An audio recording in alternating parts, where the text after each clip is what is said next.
बड़ी भयानक होती है ये इश्क की सजाए। इंसान पल पल मरता है मगर मौत नहीं आती।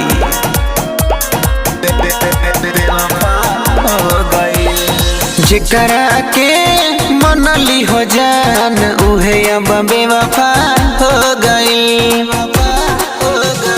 जेकरा के मनली हो जान उहे अब बेवफा हो गई।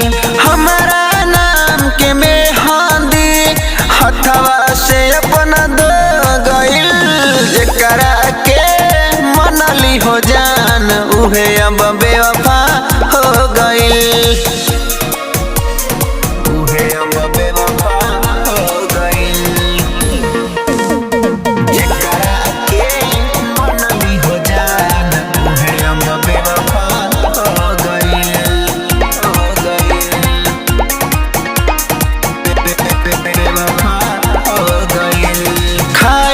कसम कुल्ही एक पल में ओ भुलाई।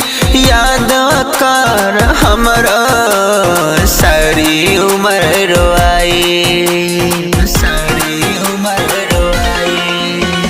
खाइले कसम कुल्ही एक पल में ओ भुलाई। याद कर हमरा सारी उम्र रोआई।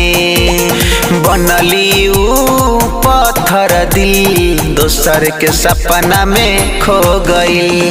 जेकरा के मनली हो जान उहे अब बेवफा हो गइल।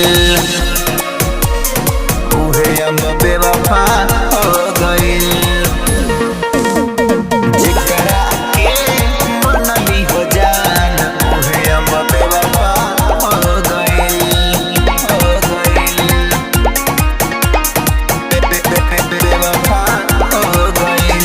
संजित न सह पाई तोहरों से हो जुदाई। काहे बता दो हमसे कैलू हो बेवफाई।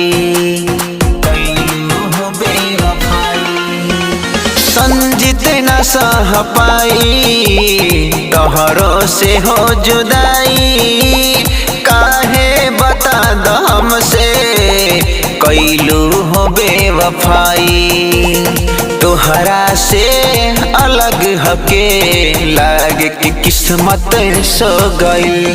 जेकरा के मनली हो जान उहे अब बेवफा हो गई। साहस रिकॉर्डिंग स्टूडियो भूतही चौक सीतामढ़ी।